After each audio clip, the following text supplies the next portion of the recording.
Hello नमस्कार दोस्तों, स्वागत है आप सभी का हमारे YouTube चैनल तत्काल एजुकेशन पे। दोस्तों उम्मीद करते हैं आप सभी बहुत अच्छे होंगे। आपकी तैयारी भी काफ़ी ज़बरदस्त तरीके से चल रही होगी। दोस्तों आज हम आप लोगों के लिए रीजनिंग के 12 अति महत्वपूर्ण प्रश्न के बारे में इस वीडियो में बताएंगे, जो सभी परीक्षाओं के लिए बहुत महत्वपूर्ण प्रश्न होने वाले हैं। आप किसी भी गवर्नमेंट एग्जाम की तैयारी कर रहे हैं, इस टाइप के प्रश्न हमेशा पेपर में देखने को मिलेंगे। दोस्तों ये पार्ट नंबर कौन सा 350 है। आप पार्ट नंबर 349 नहीं देखे हैं तो आप वीडियो सेक्शन में जाके देख सकते हैं। चलिए दोस्तों पहला प्रश्न देख लेते हैं। दोस्तों पहला नंबर प्रश्न है, इसमें देखिए नीचे दी गई श्रृंखला श्रेणी में प्रश्नवाचक चिन्ह का स्थान पर कौन सी संख्या आएगी। देखिए नीचे आपको यहाँ पर एक श्रृंखला दी, इन श्रृंखला बताना है कि इस प्रश्नवाचक चिन्ह पर इन चार ऑप्शन में से कौन सी संख्या यहाँ पर भरा जाएगा। देखिए तो उससे पहले क्या करेंगे, सबसे पहले ध्यान से देखेंगे ये श्रृंखला किस प्रकार से चल रहा है। देखिए यहाँ पर श्रृंखला क्या हो रहा है 199 से क्या हो रहा है, यहाँ पर 202 हो रहा है, 202 से क्या हो रहा है 197 हो रहा है, और 197 से यहाँ पर 204 हो रहा है, और 204 से यहाँ पर 193 हो रहा है, और यहाँ पर 193 से आपको अगला संख्या को ज्ञात करना है। देखिए तो यहाँ पर 199 में से क्या करेंगे, तो 199 में आपको यहाँ पर क्या करते हैं 3 को जोड़ देते हैं। जब 199 में 3 को जोड़ देंगे तो कितना देगा, यानी 202 आ जाएगा। उसी प्रकार से देखिए 202 क्या लिख रहा है, यहाँ पर 197 लिख रहा है, तो 202 में क्या करते हैं -5 कर देंगे, कितना देगा 197 देगा। और 197 से क्या लिख रहा है 204 लिख रहा है, तो 197 में क्या करते हैं यहाँ पर 7 को प्लस कर देंगे, यानी 197 में 7 को जोड़ देंगे तो कितना का 204 आ जाएगा। उसी प्रकार से देखिए 204 से क्या लिख रहा है 193 लिख रहा है, तो 193 तो 204 में क्या करते हैं, तो 204 में यहाँ पर क्या करते हैं, यहाँ पर 11 को जोड़ लेते हैं, 11 को सॉरी यहाँ पर माइनस करेंगे, यानी 204 में से 11 को जो माइनस करेंगे तो कितना देगा, यानी 193 देगा। उसी प्रकार से 193 से अगले संख्या को ज्ञात करेंगे। देखिए तो यहाँ पर क्या कर रहा है, तो यहाँ पर देखिए 3 प्लस कर रहा है, 5 माइनस कर रहा है, फिर आपको 7 प्लस कर रहा है, 11 माइनस कर रहा है, यानी देखिए सब क्या लिख रहा है, यानी विषम संख्या लिख रहा है, 3 5 7 यानी 11 होगा। ठीक, तो अब की बार क्या करेंगे, अब की बार जोड़ेंगे तो जोड़ेंगे यानी कौन विषम संख्या, तो विषम संख्या कौन सा हो जाएगा, यहाँ पर 13 हो जाएगा। क्या 13 हो जाएगा। देखिए यहाँ पर 193 में क्या करेंगे, अगर 13 को जोड़ देंगे तो यहाँ पर कितना देगा, 3 3 कितना गया 6 हो गया। ठीक, और 9 1 10 हो गया, 10 का 0 हो गया, और 1 1 2 हो गया, कितना गया 2 हो गया, यानी कितना गया 206 हो गया। तो 206 देखते हैं किस ऑप्शन में दिया है, यानी ऑप्शन नंबर कौन सा हो जाएगा, ऑप्शन नंबर आपका ए सही हो जाएगा। दोस्तों मैं उम्मीद करता हूँ इस प्रश्न को भी आप अच्छी तरह से समझ पाए होंगे। चलिए दोस्तों नेक्स्ट प्रश्न देख लेते हैं। दोस्तों दूसरा नंबर प्रश्न है, इसमें देखिए नीचे दिए गए विकल्पों में से संबंधित संख्या को चुनिए। देखिए नीचे आपको यहाँ पर एक संबंधित संख्या दी है, यानी 31 जो है ना आपको 8 ले समझते हैं, उसी प्रकार से बताना है कि 92 जो है ना इस प्रश्नवाचक चिन्ह पर इन चार ऑप्शन में से किसी से सम्मिलित होगा। देखिए तो यहाँ पर सबसे पहले ध्यान से देखते हैं कि जो आपको 31 है ना वो आपको 8 ले किस प्रकार से समझते हैं। देखिए तो आप कहिएगा कि सर इसमें क्या करना है, यानी बड़ी संख्या लिख रहा है और छोटी संख्या दिया है, तो 8 क्या है छोटी संख्या, तो 8 में क्या करेंगे कि यहाँ पर क्या हो जाएगा, यहाँ पर 31 आ जाएगा। देखिए 8 में क्या करेंगे, तो 8 में मान लीजिए 4 से गुना कर देंगे और 4 का 32 होता है, कितना गया 32 आ गया, लेकिन 32 में से -1 करेंगे तो मान लीजिए 31 आ गया। लेकिन उसी प्रकार से तो क्या करेंगे, यानी 92 भी क्या 92, तो यहाँ पर कौन सी संख्या को रखेंगे कि मान लीजिए यहाँ पर 4 से गुना करने पर 1 माइनस करेंगे तो 92 आ जाएगा। यानी देखिए यहाँ पर किसी संख्या को रखने पर नहीं होगा। ठीक, देखिए यहाँ पर करें, इसमें थोड़ा सा लॉजिक लगाया क्या किया, इसमें थोड़ा सा लॉजिक लगाया है। किस प्रकार से लगाया, देखिए यहाँ पर करना कुछ नहीं, इसमें क्या करेंगे, यहाँ पर देखिए 31 किन संख्याओं से मिलकर बन रहा है, 31 किन संख्याओं से मिलकर बन रहा है। देखिए तो यहाँ पर आपको 3 मिल रहा है, देखिए यहाँ पर क्या मिल रहा है 3 मिल रहा है, यहाँ पर क्या मिल रहा है, यहाँ पर 1 मिल रहा है, क्या मिल रहा है 1 मिल रहा है। देखिए तो इनको करना कुछ नहीं, इसको क्या करेंगे, यहाँ पर देख लीजिए यहाँ पर 3 का क्या करते हैं, 3 का क्या करेंगे, 3 का स्क्वायर करेंगे। देखिए 3 का जब स्क्वायर करेंगे तो 3 का कितना आता है 9 आता है, कितना का 9 आ गया, और 1 का जब स्क्वायर करेंगे तो यहाँ पर 1 ही आ जाएगा, कितना का 1 आएगा, और इन दोनों को क्या करेंगे आपस में माइनस करेंगे तो कितना आ गया, देखिए 8 आ जाएगा, कितना गया 8 आ गया। देखिए 31 जो है आपको 8 ले किस प्रकार से समझते हैं, तो देखिए 31 किन संख्याओं से मिलकर बन रहा है, 3 और 1 से मिलकर बन रहा है, तो 3 का क्या करेंगे स्क्वायर कर देंगे, और यहाँ पर क्या करेंगे, देखिए 3 का भी स्क्वायर करेंगे, और यहाँ पर 1 का भी क्या करेंगे स्क्वायर कर देंगे। जब 1 का स्क्वायर करेंगे तो 1 हो जाएगा, और 3 का स्क्वायर करेंगे तो 9 आएगा, इन दोनों को आपस में मैनेज करेंगे। देखिए ये वाला संख्या यानी 8 आ जा रहा है। ठीक, उसी प्रकार से यहाँ पर 9 को भी रखेंगे। देखिए तो 9 को क्या करते हैं, तो 9 को यहाँ पर क्या रखेंगे, देखिए 92 जो दिया है वो 92 किन संख्याओं से मिलकर बन रहा है, तो 9 2 से बन रहा है। देखिए तो 9 को यहाँ पर क्या करेंगे स्क्वायर कर देंगे। ठीक, 9 का स्क्वायर करेंगे, फिर यहाँ पर क्या लिख रहे हैं 2 लिख रहे हैं, 2 का भी क्या करते हैं यहाँ पर स्क्वायर कर देंगे, कितना करेंगे स्क्वायर करेंगे, और दोनों को क्या करेंगे माइनस करेंगे। देखिए तो 99 कितना हो जाएगा, यहाँ पर 81 होगा। ठीक, कितना का 81, और 81 में से क्या करते हैं 4 को घटा लेते हैं। जब 81 में से 4 को घटा लेंगे तो यहाँ पर कितना बचेगा 77 बचेगा, कितना बचेगा 77। तो 92 जो है ना आपको 77 से सम्मिलित है, तो 77 को देखते हैं किस ऑप्शन में दिया है, यानी ऑप्शन नंबर कौन सा हो जाएगा, ऑप्शन नंबर आपका बी सही हो जाएगा। दोस्तों मैं उम्मीद करता हूँ इस प्रश्न को भी आप अच्छी तरह से समझ पाए होंगे। चलिए दोस्तों नेक्स्ट प्रश्न देख लेते हैं। दोस्तों तीसरा नंबर प्रश्न है, इसमें देखिए नीचे दी गई आकृति में कितने त्रिभुज हैं। देखिए नीचे आपको यहाँ पर एक आकृति दी है, इन आकृति में बताना है कि त्रिभुजों की संख्या कितना है। देखिए तो यहाँ पर क्या करिएगा, यहाँ पर वीडियो को रोककर खुद अपने आप से बनाने की कोशिश करिएगा और 12 प्रश्न में से अपने कितने प्रश्न सही किए हैं वीडियो को लास्ट में कमेंट में जरूर बताइएगा। देखिए तो यहाँ पर सबसे पहले ध्यान से देखते हैं कि आसान जो त्रिभुज दिख रहा है ना, इसमें कितना दिख रहा है। देखिए यहाँ पर आसान त्रिभुज कितना दिख रहा है, 1 हो गया, यहाँ पर 2 हो गया, यहाँ पर 3 हो गया, ये 4 दिख रहा है, ये 5 दिख रहा है। ठीक, कितना दिख रहा है, 5 दिख रहा है। 5 के बाद में देखिए और दिख रहा है, यहाँ पर 6 हो गया, 7 हो गया, यहाँ पर 8 हो गया, ये 9 हो गया और 10 दिख रहा है। इसमें आसान त्रिभुज कितने दिख रहे हैं, 10 को दिख रहा है। कितना दिख रहा है, 10 दिख रहा है। ठीक, 10 को दिख रहा है। 10 के बाद में देखिए और कहीं त्रिभुज दिख रहा है, हाँ 10 के बाद में देखिए ये भी त्रिभुज दिख रहा है। यानी 10 के बाद में देखिए यहाँ से इसको देखेंगे, देखिए अगर इसको यहाँ से इसको रखेंगे, ठीक, एक 10 हो गया।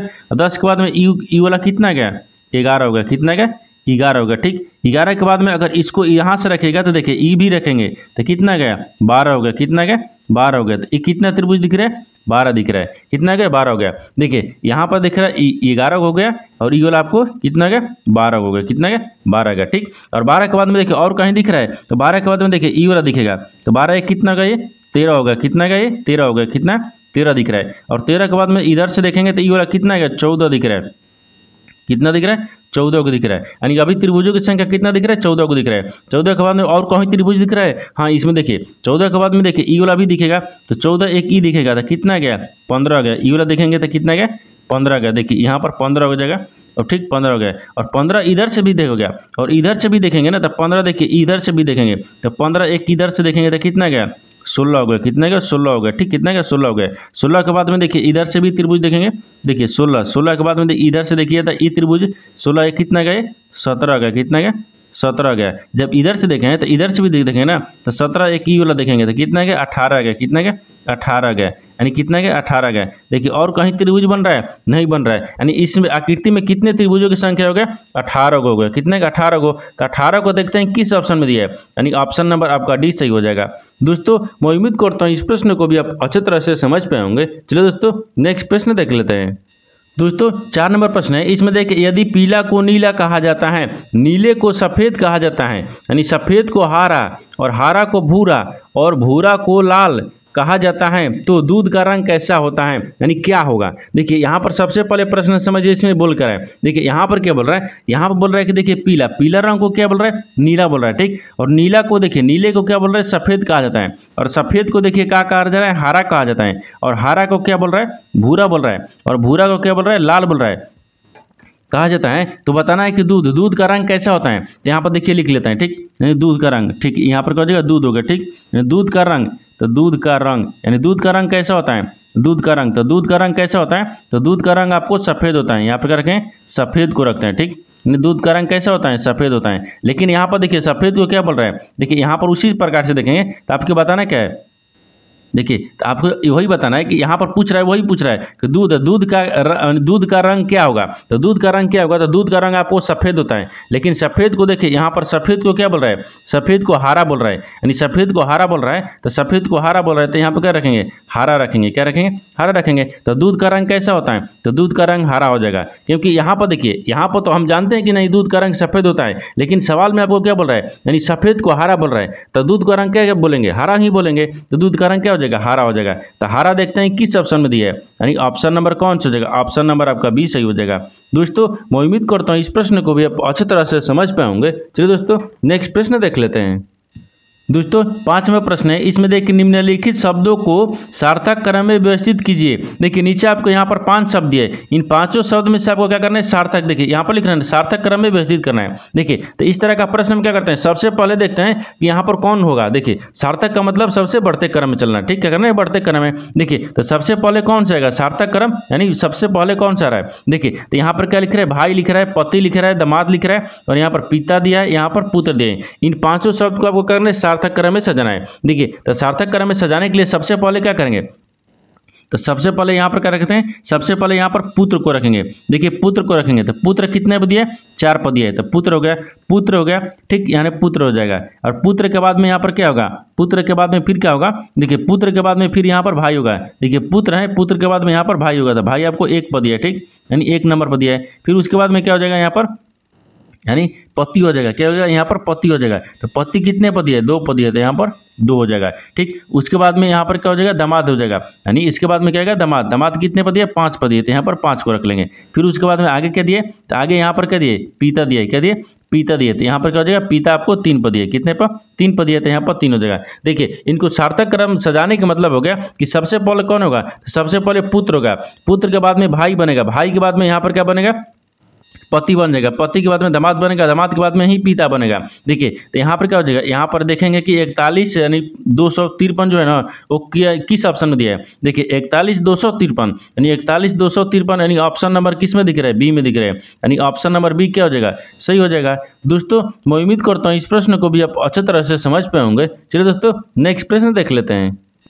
दोस्तों 6 नंबर प्रश्न है, इसमें देखिए एक ही पासे की 2 विभिन्न स्थितियों को दर्शाया गया है। यानी यदि संख्या 3 पासे के निचले फलक पर है तो उसी फलक पर यानी कौन सी संख्या दिखाई देगी। देखिए पहले प्रश्न समझिए, इसमें क्या बोल रहा है। देखिए यानी इसका कहने का मतलब है, इनका कहने का मतलब कि 3 पासे के निचले फलक पर हैं तो ऊपरी देखिए उसी फलक पर यानी कौन सी संख्या दिखाई देगी। यानी इसका कहने का मतलब है कि 3 का विपरीत बताना है। ठीक है, बताना है 3 का विपरीत कौन सी संख्या आएगी। ठीक, देखिए 3 का विपरीत बताना है कि कौन सा संख्या होगा। देखिए एक ही पासे का जब 2 स्थितियां दिया रहेगा तो यहाँ पे क्या करते हैं, इसमें कॉमन मिलाएंगे। क्या करेंगे, सबसे पहले कॉमन को मिलाते हैं।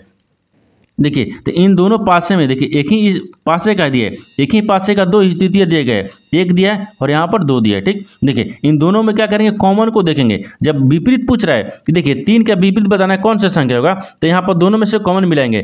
दोनों में कॉमन कौन सा मिल रहा है, देखिए 1 मिल रहा है और यहाँ पर 1 मिल रहा है, दोनों में 1 मिल रहा है। क्या मिल रहा है, 1 मिल रहा है, तो यहाँ पर क्या हो जाएगा, 1 हो गया। ठीक, 1 हो गया। यानी 1 का विपरीत क्या हो जाएगा, 1 का विपरीत आपको 1 हो गया। 1 क्या लिख रहा है, विपरीत लिख रहा है। ठीक, यानी विपरीत है, 1 का विपरीत क्या होगा, 1 हो गया। अब उसी प्रकार से देखिए अब जब दोनों में कॉमन मिल गया, अब इसको क्या करते हैं, घड़ी की दिशा में घुमाएंगे। जब घड़ी की दिशा में घुमाएंगे तो यहाँ पर क्या हो जाएगा, 5 आ गया।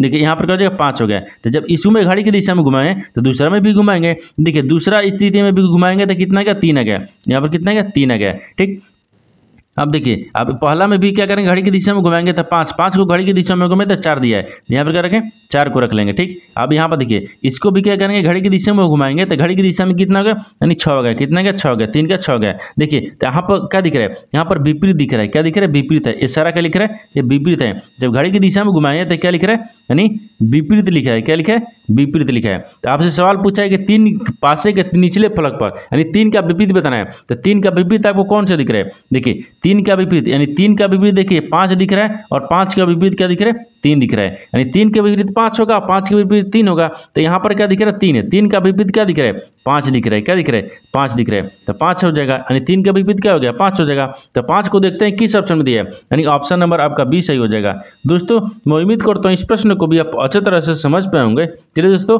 नेक्स्ट प्रश्न देख लेते हैं।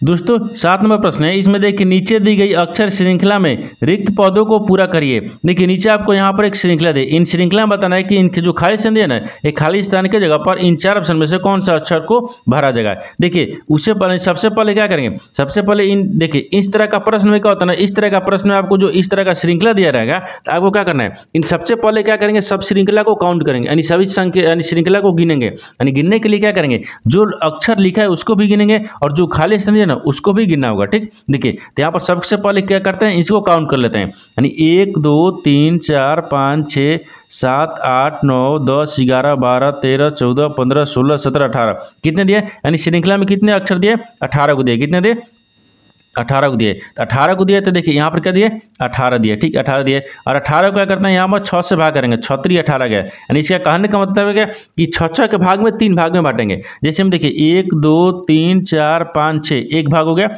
1 2 3 4 5 6 दो भाग हो गया, 1 2 3 4 5 6। देखिए 6 के हिसाब से 3 भाग में बांट लिए। जो पहला में आएगा, देखिए जो पहला में आएगा वही दूसरा में, वही तीसरा में। यानी इन 4 ऑप्शन में से देखेंगे कौन सा ऑप्शन को अगर रखेंगे कि तीनों में जब एक समान आएगा वही ऑप्शन आपको सही हो जाएगा। देखिए तो यहाँ पर क्या रखते हैं, यहाँ पर आपको क्या रखेंगे, मान लीजिए ऑप्शन क्या रखते हैं, ऑप्शन क्या रखेंगे, यानी ए को रखते हैं। जब ए को रखेंगे तो यहाँ पर डी हो रहा है, यहाँ पर क्या दे रहा है, सी दे रहा है, फिर यहाँ पर क्या दे रहा है, बी दे रहा है। देखिए ए देखिए सी A B, C A D हो रहा है। देखिए इसमें भी हो रहा है सी ए डी, इसमें भी हो रहा है। ठीक है, और यहाँ पर देखिए बी ए बी यहाँ तक मिल रहा है। फिर यहाँ पर देखिए सी आ गया तो सी ए डी और यहाँ पर क्या दिख रहा है, फिर यहाँ पर बी दिख रहा है, तो यहाँ पर देखिए बी आ गया, तो सी ए बी देखिए सब में मिल रहा है, देखिए सी ए बी, और यहाँ पर देखिए बी ए बी, और यहाँ पर देखिए सी ए डी, फिर यहाँ पर बी ए बी मिल रहा है, ठीक, फिर सी ए डी और बी ए बी सब में मिल रहा है। जब सब में मिल रहा है, जब तीनों में देखिए एक समान मिल रहा है, तो वही ऑप्शन क्या हो जाएगा, सही हो जाएगा, यानी ऑप्शन नंबर आपका एक क्या हो जाएगा,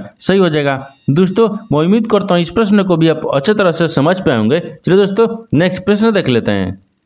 दोस्तों 8 नंबर प्रश्न है, इसमें देखिए नीचे दिए गए विकल्पों में से संबंधित शब्द को चुनिए। देखिए नीचे आपको यहाँ पर एक संबंधित दिया है, यानी संबंधित शब्द दिया है, यानी मैथिली जो है ना आपको बिहार से समेत है, ठीक उसी प्रकार से बताना है कि कोंकणी जो है ना इस प्रश्नवाचक चिन्ह पर इन 4 ऑप्शन में से किसी से सम्मिलित होगा। देखिए तो यहाँ पर सबसे पहले क्या करेंगे, सबसे पहले इसमें ध्यान से देखते हैं कि जो मैथिली है ना वो बिहार से किस प्रकार से समेत है। देखिए मैथिली जो है ना वो बिहार से किस प्रकार से समेत है। देखिए तो मैथिली जो भाषा है ना बिहार में बोली जाती है, यानी मैथिली भाषा को देखिए, मैथिली जो भाषा हो गया, यहाँ पर भाषा रखते हैं, मैथिली जो भाषा है वो बिहार में बोली जाती है, यानी बोली लिखते हैं, ठीक, बोली यहाँ पर जाती हैं, यानी जाती हैं। देखिए जो मैथिली भाषा है वो बिहार में बोली जाती है, ठीक उसी प्रकार से कोंकणी जो भाषा है ना वो किस राज्य में बोली जाते हैं, तो यहाँ पर क्या हो जाएगा, गोवा हो जाएगा, यहाँ पर क्या हो जाएगा, यानी गोवा हो जाएगा। जो कोंकणी भाषा है ना वो क्या है, गोवा भाषा, यानी गोवा में बोला जाता है, तो यहाँ पर भाषा लिखते हैं, क्या रखेंगे, भाषा, यानी यहाँ पर भाषा बोली जाती है, ठीक, यानी बोली जाती हैं, यहाँ पर बोली जाती हैं। देखिए जिस प्रकार से मैथिली जो भाषा है ना, मैथिली भाषा बिहार में बोली जाती है, उसी प्रकार से कोंकणी जो भाषा है ना वो गोवा में बोली जाती है। तो गोवा देखेंगे किस ऑप्शन में दिया है, यानी ऑप्शन नंबर आपका ए सही हो जाएगा। दोस्तों मैं उम्मीद करता हूँ इस प्रश्न को भी आप अच्छी तरह से समझ पाए होंगे। चलिए दोस्तों नेक्स्ट प्रश्न देख लेते हैं।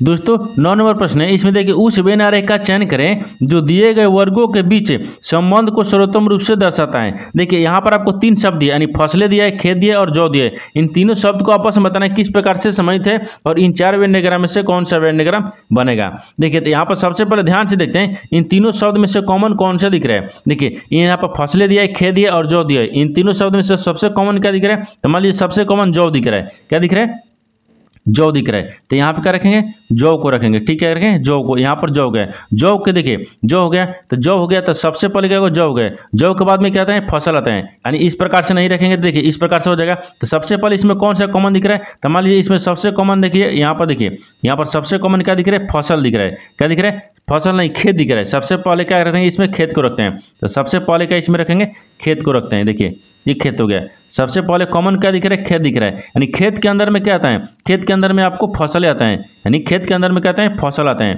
तो खेत के अंदर में यहाँ पर फसल को रखते हैं, यानी फसलें हो जाएगा, ठीक, क्या हो जाएगा, खेत के अंदर में फसलें हो गए और फसल के अंदर में कहते हैं जौ आते हैं, यहाँ पर जौ हो जाएगा। देखिए यानी आपको क्या जौ हो गया। देखिए सबसे कॉमन क्या दिखेगा, तो सबसे कॉमन आपको खेत दिख रहा है, ठीक, यानी खेत के अंदर में क्या आता है, फसल होते हैं और फसल के अंदर क्या आता है, जौ आता है, यानी इस तरह से आपस में समझ होगा। इस तरह का वेन डायग्राम ही बनेगा। तो इस तरह का वेन डायग्राम देखते हैं किस ऑप्शन बन रहा है, यानी ऑप्शन नंबर आपका सी में बन रहा है, ऑप्शन नंबर आपका सी सही हो जाएगा। दोस्तों मैं उम्मीद करता हूँ इस प्रश्न को भी आप अच्छी तरह से समझ पाए होंगे। चलिए दोस्तों नेक्स्ट प्रश्न देख लेते हैं।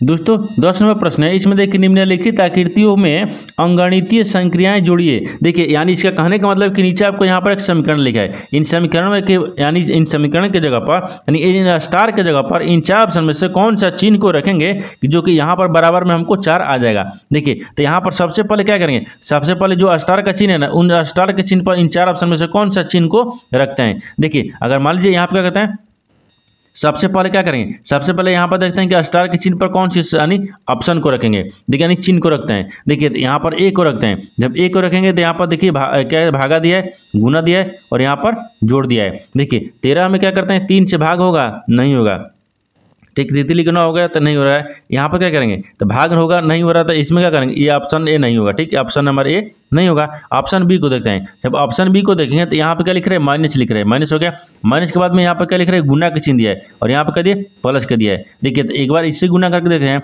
देखिए तो 13 तो चढ़ते ही 12 हो गया, यहाँ पर देखिए एक बार लिख लेते हैं, ठीक, माइनस हो गया, 3 हो गया, फिर गुने 4 दिया, फिर प्लस आपको कितना दिए, 3 दिया, बराबर में हमको कितना दिया, 4 लाना है। देखिए तो चढ़ते ही 12 हो गया, इसको 12 रखते हैं, ये कितना है, 13 हो गया, ठीक, माइनस करेंगे, यहाँ पर प्लस कितना गया, 3 हो गया, बराबर में हमको 4 लाना है, ठीक। देखिए अब इसमें करना कुछ नहीं, 12 इसमें क्या लिख रहे, 13 में से अब अगर 12 को हटाएंगे तो 1 बचेगा, कितना का 1 हो गया और प्लस में 3 दिया है, तो 3 1 कितना गया, 4 आ गया। देखिए दोनों तरफ क्या आ गया, 4 आ गया। जब दोनों तरफ 4 आ गया ना तो ये संतुष्ट हो गया, क्या गया, ये संतुष्ट हो गया, यानी संतुष्ट हो गया। यानी किस ऑप्शन से संतुष्ट हुआ है समीकरण, ऑप्शन नंबर आपका बी से हुआ है, यानी ऑप्शन नंबर बी क्या हो जाएगा, सही हो जाएगा। दोस्तों मैं उम्मीद करता हूँ इस प्रश्न को भी आप अच्छी तरह से समझ पाए होंगे। चलिए दोस्तों नेक्स्ट प्रश्न देख लेते हैं।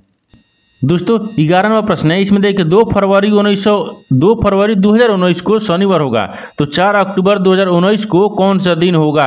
देखिए यहाँ पर सबसे पहले प्रश्न समझिए इसमें बोल क्या रहा है। देखिए ये बोल रहा है कि 2 फरवरी को, 2 फरवरी 2019 में शनिवार था, 2 फरवरी 2019 में शनिवार था, तो वही बताना है कि 4 अक्टूबर 2019 को कौन सा दिन होगा। देखिए साल वही दिख रहा है, लेकिन महीना क्या है, महीना और दिन आपको चेंज हो रहा है। देखिए तो यहाँ पर 2 फरवरी से, देखिए 2 फरवरी से 2019 से लेकर और 4 देखिए यहाँ पर 4 अक्टूबर दिया ना, 4 अक्टूबर 2019 तक की कुल दिनों की संख्या को निकालेंगे। ठीक, दोनों सब दिनों की संख्या को निकाल के 7 से भाग करेंगे, जो शेष बचेगा उसको क्या करेंगे, यहाँ शनिवार में जोड़ देंगे तो आपको क्या जाएगा, यानी 4 अक्टूबर 2019 का दिन आ जाएगा। देखिए तो यहाँ पर सबसे पहले देख लेते हैं।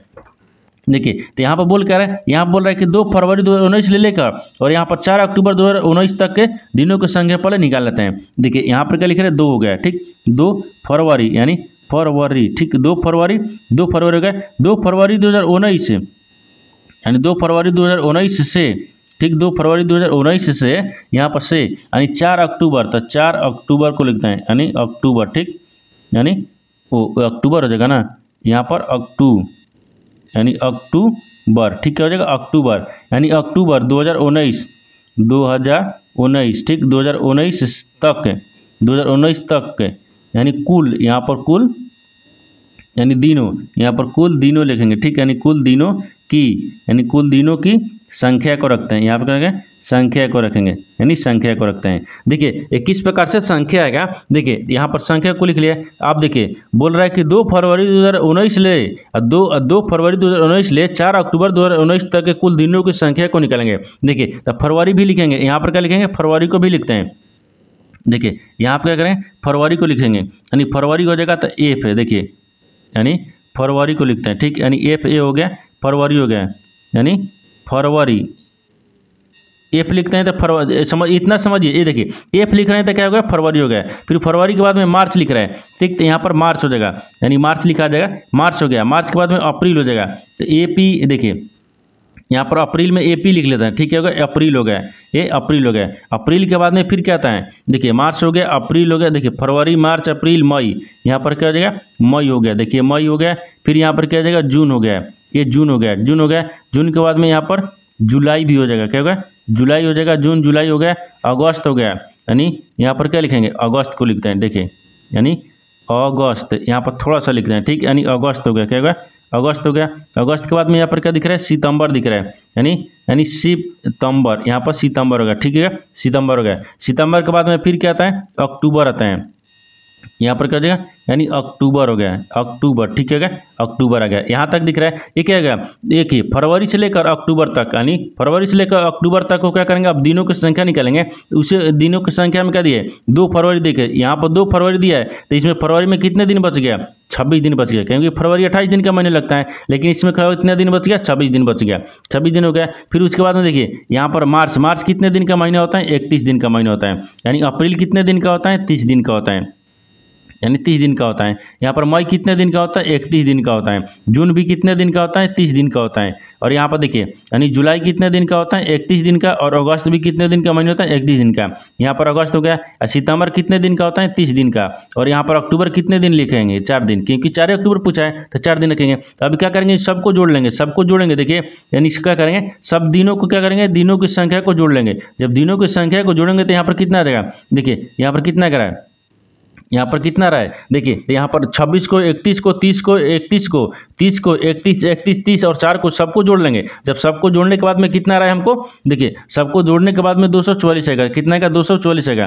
तो यहाँ पर क्या करेंगे, 244 को रखते हैं। देखिए दिनों की संख्या क्या है, 244 यहाँ पर रख लेते हैं। ठीक, देखिए 244 आएगा। अब 244 आएगा ना, 244 में 7 से भाग करेंगे, क्योंकि एक सप्ताह में 7 दिन होता है। तो जब 7 ले भाग करेंगे, इसमें कितने मिनट में कट रहा है, 34 मिनट में। ठीक, यानी 34 मिनट में कट रहा है, लेकिन शेषफल बच रहा है। क्या बच रहा है, शेष बच रहा है। क्या उतना शेष आपको कितना बच रहा है, 6 बच रहा है। जब शेष 6 बचेगा ना, देखिए शनिवार में क्या करेंगे, 6 को जोड़ देंगे। यानी जब शेष 6 बचेगा तो शनिवार में क्या करेंगे, 6 को जोड़ देंगे। जब शनिवार में 6 को जोड़ देंगे तो कितने दिन आएगा, देखिए तो शनिवार छोड़ देंगे तो शनिवार के बाद में रविवार, सोमवार, मंगलवार, बुधवार, बृहस्पतिवार, यानी बृहस्पतिवार के बाद में क्या क्या शुक्रवार आ गया, यानी क्या आ जाएगा शुक्रवार आ गया। यानी देखिए शनिवार में 6 को जोड़ देंगे तो शुक्रवार हो जाएगा। यहाँ पे क्या रखते हैं, देखिए शुक्रवार रख लेते हैं, यानी शुक्रवार हो गया, क्या शुक्रवार हो गया। यानी 4 अक्टूबर 2019 को शुक्रवार पड़ेगा, यानी 4 अक्टूबर 2019 को शुक्रवार हो जाएगा। तो शुक्रवार देखते हैं किस ऑप्शन में दिया है, यानी ऑप्शन नंबर आपका डी सही हो जाएगा। दोस्तों मैं उम्मीद करता हूँ इस प्रश्न को भी आप अच्छी तरह से समझ पाए होंगे। चलिए दोस्तों नेक्स्ट प्रश्न देख लेते हैं। दोस्तों 12वां प्रश्न है, इसमें कथन और निष्कर्ष के प्रश्न दिया गया है। देखिए कथन के आधार पर क्या करते हैं, डायग्राम को बनाते हैं और निष्कर्ष के आधार पर ही प्रश्न को सोल्व किया जाता है। देखिए तो सबसे पहले इसमें देखेंगे कथन क्या बोल रहा है। तो कथन बोल रहा है कि देखिए इसमें कथन दिया है कि यहाँ पर सभी पी जो है ना वो क्यू है। तो सभी पी क्या है, यहाँ पर सभी पी क्या है, क्यू है। तो सभी पी को क्या करते हैं, क्यू के अंदर में रखते हैं। यहाँ पर क्यू हो गया, यहाँ तक ठीक है। अब आगे बोल रहा है कि सभी आर जो है ना वो क्यू है। सभी आर क्या है, क्यू है। तो सभी आर को क्या करते हैं, क्यू के अंदर में रखते हैं। देखिए सभी आर को क्या करेंगे, यहाँ पर क्यू के अंदर में रखते हैं। तो यहाँ पर क्या रखते हैं, यहाँ पर आर हो गया, क्या होगा, आर हो गया। यहाँ तक ठीक है। अब आगे देखिए ये तो कथन बोल रहा था, कथन के आधार पर डायग्राम को बना दिए, लेकिन निष्कर्ष क्या बोल रहा है, पहले इसको ध्यान से देखिए। निष्कर्ष क्या बोल रहा है, निष्कर्ष बोल रहा है कि सभी क्यू क्या है, आर है। तो सभी जो क्यू है ना क्या है, आर है। देखिए सभी जो क्यू दिख रहा है वो आर के अंदर में दिख रहा है, नहीं सभी क्यू जो आर के अंदर में नहीं दिख रहा है, यानी सभी क्यू के अंदर में आर दिख रहा है लेकिन आर के अंदर में क्यू नहीं दिख रहा है। ये गलत बोल रहा है, क्या बोल रहा है, गलत बोल रहा है।